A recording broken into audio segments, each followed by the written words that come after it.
Thank you. आपका स्वागत है इस मंच पे। मैं स्टार्ट करूंगी सर अमित सर से।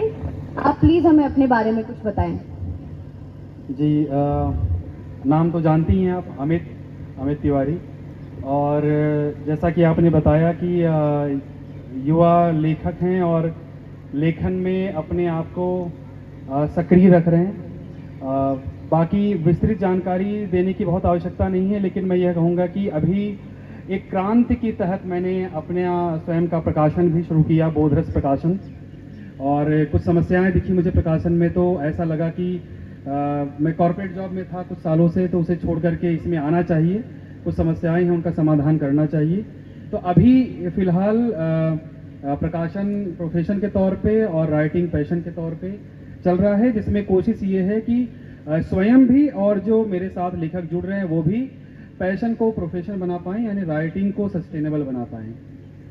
सर हमारा यही युवा कौन का यही एक सिंपल मोटो है कि लखनऊ के यूथ को साहित्य से जोड़ें किसी तरह। इसीलिए हमारे अलग अलग आर्टिस्ट, अलग अलग writers and authors and singers and all of these people have come and performed here in our conclave. Amit Tiwari ji, आपकी बुक का नाम है माया मरीना मन मरा। जी जी, इसके बारे में कुछ हमें बताएं। जी। तो जैसा कि पुस्तक का नाम है माया मरी न मन मरा, ये शीर्षक से ही शुरू करते हैं कि ये शीर्षक रखा क्यों। क्योंकि मेरा जो लेखन है वो आत्म अवलोकन पर रहता है, सेल्फ ऑब्जर्वेशन।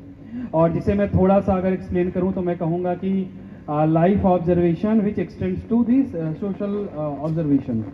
तो इसमें पुस्तक लिखने से ज़्यादा मैं यह पहले कहूँगा कि जब ऑब्जर्वेशन होता है तो ऑब्जर्वेशन को आप कहीं रिकॉर्ड करना चाहते हैं, अपने ही ऑब्जर्वेशन को, ताकि आप अगर कहीं वैसी बात आए तो आप अपने ही ऑब्जर्वेशन को देख करके अपने ही ऑब्जर्वेशन से आप सीख सकें। तो उस ऑब्जर्वेशन को मैंने रिकॉर्ड करना शुरू किया, जिसने धीरे धीरे पुस्तक का रूप लिया। तो पुस्तक में 3 भाग हैं। वैसे तो पूरा ही लाइफ ऑब्जर्वेशन कहा जाएगा पूरी पुस्तक को, लेकिन उसको 3 भाग में रखा है। तो पहला भाग जो है वह संबंध अवलोकन है, रिलेशनशिप ऑब्जर्वेशन। दूसरा भाग जो है लाइफ ऑब्जर्वेशन है, उसमें रिलेशनशिप को इंक्लूड नहीं किया है। और थर्ड पार्ट है सोशल ऑब्जर्वेशन, जिसमें समाज की और भी चीज़ें, चाहे आप समस्याएं कह सकते हैं या वो चीज़ जिनको सही होना जरूरी है या पिक करना जरूरी है, उसमें उसको पिक किया गया है। तो शुरू की 2 पार्ट जो है वो शॉर्ट प्रोज में है, थर्ड पार्ट जो है वो मीडियम प्रोज में है। और मैं कहूँगा कि थोड़ा स्पिरिचुअल कोशेंट भी है उसमें।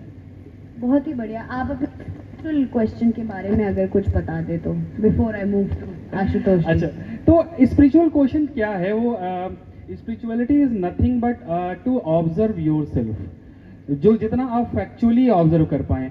और इसका कोई एक पैरामीटर नहीं है। ये जैसा कि अभी हम बात कर रहे थे कुछ देर पहले इवोल्यूशन की, तो इट्स अ कंटिन्यूअस इवोल्यूशन जो हमेशा आपके अंदर इवॉल्व हो रहा है। हमेशा एक स्टेप पे जाएंगे तो एक स्टेप पे जाने के बाद लगता है कि अभी और स्टेप बाकी हैं, और आपको हमेशा ही लगता है कि कुछ कमी है। तो अब एक छोटा सा बस डिस्क्रिप्शन दे करके मैं यहाँ पे इस पे छोड़ूंगा कि जैसे हर व्यक्ति है, हर व्यक्ति कुछ भी जो रचता है या कुछ भी जो करता है, वो कहीं ना कहीं उसके अंदर एक कमी रहती है, खलिश रहती है, हॉलोनेस जिसे हम बोलते हैं, खालीपन। तो उस खालीपन को समझना ही आध्यात्म है, मैं ऐसा कहूँगा। बहुत ही गहरी बात बोल दी आपने एक लाइन में।